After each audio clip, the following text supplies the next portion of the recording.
ಮೌನ ವೃತ್ತ. ಅಧ್ಯಕ್ಷರೇ, ನಾನು ನಿಮಗೆ ಮೊಟ್ಟ ಮೊದಲೇ ಬಂದಾಗ ಅಸೆಂಬ್ಲಿಗೆ ಬಂದಾಗ ಹೇಳಿದೆ, ಬದಲಾವಣೆ ತರಬೇಕು. ಲೋಕಸಭೆಯಲ್ಲಿ ಯಾವ ರೀತಿ ನಡೀತದೆ, ಬೆಳಗ್ಗೆ 11 ಗಂಟೆಗೆ ಪ್ರಾರಂಭ ಮಾಡಿದ್ರೆ ರಾತ್ರಿ ಕಾರ್ಯಕ್ರಮಗಳಿದ್ರೆ 8, 9 ಯಾವಾಗೂ ಆಗುತ್ತೆ, 12 ಗಂಟೆನೂ ಆಗುತ್ತೆ. ಆದರೆ ನಮಗೆಲ್ಲ ಶಿಸ್ತು ಬರಬೇಕಾದ್ರೆ ಕ್ವಶನ್ ಅವರು ಮೊದಲು ತಗೊಂಡು ಮಾನ್ಯ ಮುಖ್ಯಮಂತ್ರಿಗಳು ಹಾಜರಾಗಬೇಕು, ನಾವು ಹಾಜರಾಗಬೇಕು, ಹೌಸ್ ಕರೆಕ್ಟಾಗಿ ನಡೆದಂಗೆ ಆಗ್ತದೆ. ನೀವು 1 ಗಂಟೆ ಬೆಲ್ ಹಾಕಿ ಬೆಲ್ ಹಾಕ್ತಾರೆ ಬಿಡು ಅಂತೇಳಿ ನಮ್ಮಷ್ಟು ನಾವಿದ್ರೆ ಇದು ನಮಗೆ ಮನೇನು ಮನವಿ ಮಾಡಿದ್ದೀನಿ. ಒಂದು ಹೊಸ ಬದಲಾವಣೆ ಸ್ವಲ್ಪ ಸೂಕ್ಷ್ಮವಾಗಿ ಕೇಳ್ಕೊಂತೀರಿ, ನೀವು ತರಲೇಬೇಕು. ತಲ್ದಿದ್ರೆ ಶಿಸ್ತಿಲ್ಲ, ಜನ ನೋಡ್ತಾ ಇದ್ದಾರೆ, ನಮ್ಮ ಜನ ನೋಡ್ತಾ ಇದ್ದಾರೆ. ನಾವು ಶಿಸ್ತಾಗಿಲ್ದಿದ್ರೆ ಜನ ಹೆಂಗೆ ಶಿಸ್ತು ಅಂತ ಹೇಳಕ್ಕಾಗುತ್ತೆ? ಇಲ್ಲ ಸರ್, ಅತ್ಯಂತ ಗೌರವಿತ ಮತ್ತು ಹಿರಿಯ ಸದಸ್ಯರು, ಲೋಕಸಭೆ 10 ವರ್ಷ ಇತ್ತು, MP ಆಗಿ ಮಂತ್ರಿಯಾಗಿ ಮಾಡ್ಕೊಂಡು ಬಂದವರು. ಲೋಕಸಭೆಯಲ್ಲಿ ಯಾವ ರೀತಿ ನಡೀತದೆ ಆ ರೀತಿಯಲ್ಲಿ ಆಗಬೇಕಂತ ನಮ್ಮ ಅಪೇಕ್ಷೆ ಮತ್ತು ಆಲೋಚನೆ ಮತ್ತು ಸಲಹೆ ಸೂಚನೆ ಕೂಡ ಇದೆ. ಇದೆಲ್ಲ ಆಗಬೇಕಾದ್ರೆ ನಮ್ಗೆ ಅಲ್ಲಿಯ ವಿಷಯ ಗೊತ್ತಿಲ್ಲದವ್ರು ನಾವು ಇಲ್ಲಿ ಕೂತ್ಕೊಂಡ್ರೆ ನಮ್ಗೆ ಸರಿಯಾಗಿ ತರಲಿಕ್ಕೆ ಆಗುದಿಲ್ಲ. ಇದೆಲ್ಲ ಆಗಬೇಕಾದ್ರೆ ನಿಮ್ಮಂಥವ್ರ ಮಾತು ಈ ಚೇರಲ್ಲಿ ಕೂತ್ಕೊಂಡ್ರೆ ಆಗ್ಲಿಕ್ಕೆ ಸಾಧ್ಯ ಆಗ್ತದೆ. ಇದು ನಿಮ್ಮಿಂದ ಸಾಧ್ಯ ಅಲ್ಲದೆ ಸಾಧ್ಯ ಅಲ್ಲ. ನಮ್ಗೆ ಇಲ್ಲಿ ಏನಾಗ್ತದೆ ವಿಚಾರ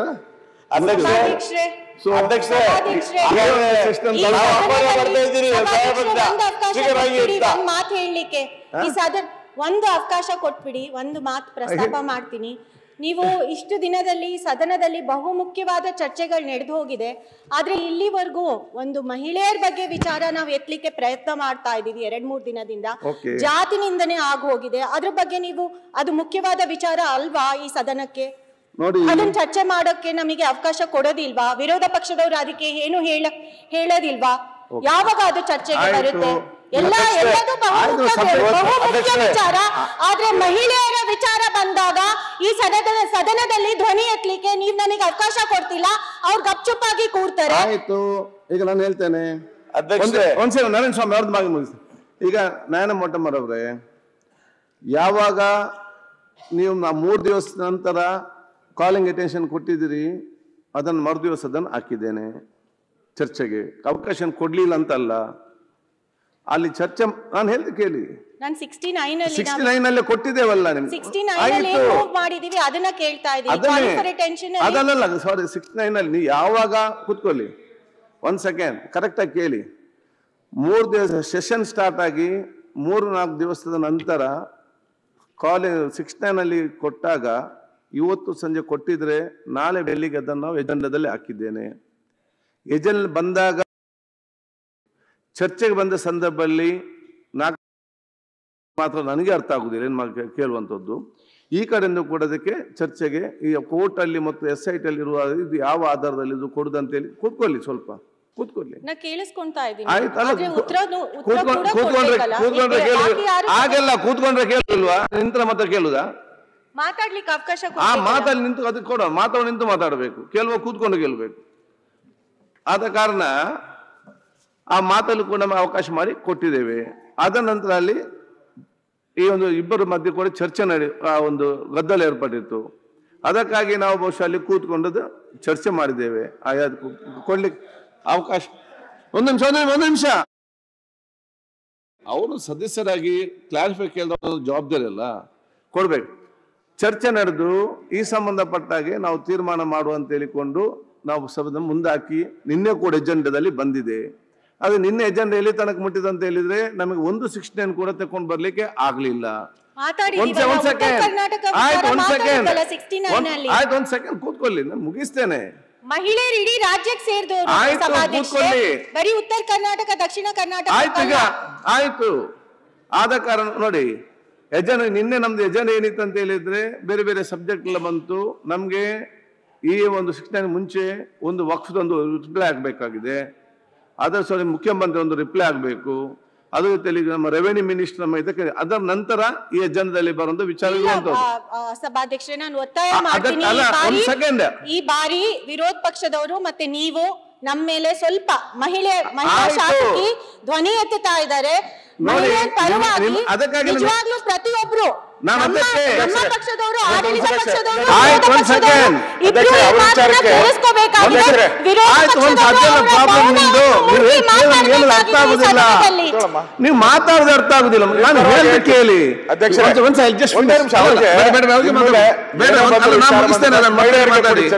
ಈಗ ಅವ್ರಿಗೂ ನೋಡಿ, ಚರ್ಚೆಗೆ ಅವ್ರು ಎಲ್ಲಿ ಕೂಡ ಬೇಡ ಅಂತ ಹೇಳಿಲ್ಲ. ನಾವು ಮೀಟಿಂಗ್ ಆದಾಗ ಚರ್ಚೆಗೆ ಅವ್ರು ರೆಡಿ ಇದ್ರು. ಆದ್ರೆ ನಿಯಮ ಪ್ರಕಾರ ನಿಮ್ಗೆ ಕೊಡ್ಲಿಕ್ಕೆ ಆಗ್ತದೆ ಇಲ್ವಾ ಅಂತ ಕೊಡ್ಬೇಕು. ಮತ್ತೆ ನಾಳ್ದು ಎಲ್ಲ ಯಾವುದೇ ಅವಕಾಶ ಬಂದರೂ ಕೂಡ ನಮ್ಗೆ ಕೂಡ ಅದೇ ರೀತಿ ಅವಕಾಶ ಕೊಡ್ಕೊಡ್ಬೇಕು ಕೇಳಿದ್ದಾರೆ. ಅದಕ್ಕಾಗಿ ನಾನು ಕೂಡ ಇವತ್ತು ನಮ್ಮ ಅಧಿಕಾರಿ ಮತ್ತು ನಾವು ರೂಲ್ಸ್ ಅಂಡ್ ರೆಗ್ಯುಲೇಷನ್ ನಾವು ನೋಡಿದ್ದೇವೆ. ಒಂದು ವಿಚಾರ ಏನಿದೆ ಅಂತ ಹೇಳಿದ್ರೆ, ನಿನ್ನೆ ಸ್ಟಾರ್ಟ್ ಆಗಿ ಮತ್ತೆ ಅರ್ಧದಲ್ಲಿ ಬಾಕಿ ಆದದ್ದು. ಎರಡನೇದು ನಿಯಮ ಪ್ರಕಾರ ಏನಿದೆ, ಇವತ್ತು ನಮ್ಮ ಪೇಜ್ 1191 ಅಲ್ಲಿ practice and procedure parliament by M Kaul and Shettar, ಇದರಲ್ಲಿ ಯಾವುದೆಲ್ಲ ತನಿಖೆಯಲ್ಲಿದೆ ಅದರ ಬಗ್ಗೆ ಮೆಂಬರ್ಸ್ ಅದರ ಬಗ್ಗೆ ಒತ್ತಾಯ ಮಾಡಿ ಚರ್ಚೆ ಮಾಡ್ಬೋದು. ಮತ್ತು ಚರ್ಚೆ ಮಾಡುವಾಗ ಅದು ಬೇರೆ ಯಾವುದೋ ಕೂಡ ಅಲ್ಲಿ ಕೋರ್ಟಲ್ಲಿ ಮತ್ತಿರುವಂಥ ಅಡಚಣೆ ಆಗಬಾರ್ದು. ನಾನು ಓದಲಿಕ್ಕೆ ಹೇಳ್ತೀನಿ. It is well established rule that discussion on a matter which is sub judice is out of order, and it has been held that a matter is not sub judice until legal proceedings have actually started. However, having a regard to the public importance of the issue and in a view of consistent demand by the members of various political parties or groups, the speaker may permit a discussion on a sub judice matter where a discussion on a sub judice matter is permitted. The speaker always cautions the members not to say anything which may prejudice the course of action of the matter before the court in any manner. The question whether a particular matter sub judice is decided by the speaker on the merit of each case. ಆದ ಕಾರಣ ಇಲ್ಲಿ ಕೊಡಬಾರ್ದು ಅಂತ ಏನೂ ಇಲ್ಲ, ನೀವು ಕೂಡ ಕೊಡಬೇಡ, ನೀವು ಕೂಡ ಇಲ್ಲಿ ಕೂಡ ಹೇಳಿಲ್ಲ.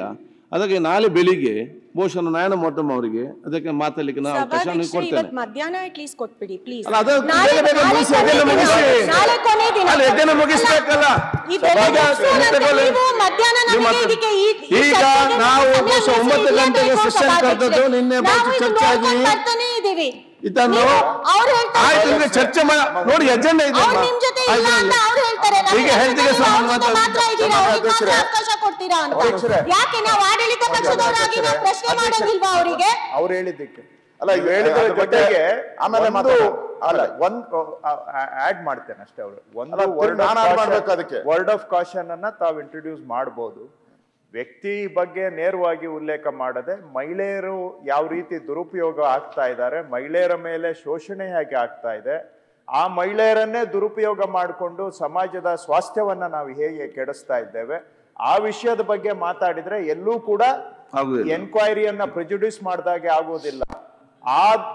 ಅವರು ಮಹಿಳೆಯರ ಯಾವ ರೀತಿ ಮಹಿಳೆಯರ ದುರುಪಯೋಗ ಆಗ್ತಾ ಇದೆ, ಮಹಿಳೆಯರೇ ಹೇಗೆ ದಾಳವಾಗಿ ಉಪಯೋಗಿಸಿ ಬೇರೆ ಮಹಿಳೆಯರನ್ನ ಅದರಿಂದ ತೊಂದರೆಗೆ ಸಿಕ್ಕಿಸ್ತಾ ಇದ್ದಾರೆ, ಈ ದಾಟಿಯಲ್ಲಿ ಮಾತಾಡಿದ್ರೆ ಎಲ್ಲೂ ಕೂಡ ಅದು ಈಗ ಸಬ್ ಜುಡಿಸ್ ಪ್ರಶ್ನೆ ಬರೋದಿಲ್ಲ. ಯಾಕಂದ್ರೆ ಇನ್ನೂ ಜುಡಿಷಿಯರಿಗೆ ಚಾರ್ಜ್ ಶೀಟ್ ಹೋಗಿಲ್ಲ. ಈಗ ಬರೋದು ಎನ್ಕ್ವೈರಿನೂ ಪ್ರಿಜುಡಿಸ್ ಆಗಬಾರ್ದು ಅನ್ನುವಂತಹದ್ದು ಅದರ ಸಾರಾಂಶ ಇದೆ. ಸೊ ಅವರು ಮಹಿಳೆಯರ ದುರುಪಯೋಗ ಮತ್ತು ವ್ಯಕ್ತಿಗಳನ್ನ ಬದಿಗಿಟ್ಟು ವ್ಯಕ್ತಿಯನ್ನ ನೇರವಾಗಿ ಮಾತಾಡದೆ ಮಹಿಳೆ ಹೇಗೆ ನಡೀತಾ ಇದೆ ಅನ್ನುವಂಥದ್ದು ಮಾತಾಡಿದ್ರೆ ನನ್ನ ಅಭಿಪ್ರಾಯದಲ್ಲಿ ಯಾವ ನಮ್ಮ ನಿಯಮಾವಳಿನೂ ಕೂಡ ಉಲ್ಲಂಘನೆ ಆಗೋದಿಲ್ಲ, ನಿಯಮಾವಳಿಯ ಒಳಗೆ ಇರುತ್ತೆ ಅನ್ನೋದು ನನ್ನ ಅಭಿಪ್ರಾಯ. ಇದು ನಿಜವಾಗ್ಲೂ ಚಿಂತಾಜನಕವಾದ ಪರಿಸ್ಥಿತಿ. ಯಾಕಂದ್ರೆ ಇದು ಅತ್ಯಾಚಾರ, ಅಪವಾದನೆ ಅಥವಾ ಆರೋಪ ಇರೋದು ವಿಕಾಸಸೌಧದಲ್ಲಿ ನಡೆದು ಹೋಗಿದೆ ಅಂತ. ಒಂದ್ ನಿಮಿಷ ಅವರೆಲ್ಲ ಮಾತಾಡ್ಲಿಕ್ಕೆ ಅವಕಾಶ ಕೊಡಿ. ವಿಕಾಸಸೌಧದಲ್ಲಿ ನಡೆದು ಹೋಗಿದೆ ಅಂದಾಗ ನಾವು ಪ್ರತಿಯೊಬ್ಬರು ಚಿಂತೆ ಮಾಡಬೇಕು. ನಾನೀಗ ರೂಲಿಂಗ್ ಕೊಟ್ಟಿದ್ದೆಲ್ಲ ಕೊಡ್ತೇನಂತ ಹೇಳಿ ಕೊಡ್ಲೇಬೇಕು. ನಮಗ್ ಮಧ್ಯಾಹ್ನವರೆಗೂ ನೀವು ಇದಕ್ಕೆ ಅವಕಾಶ ಮಾಡಿಕೊಡಿ. ನ್ಯೂಸ್ ಫಸ್ಟ್ ನಿರ್ಭೀತಿಯಿಂದ ನಿಮ್ಮ ಪರವಾಗಿ.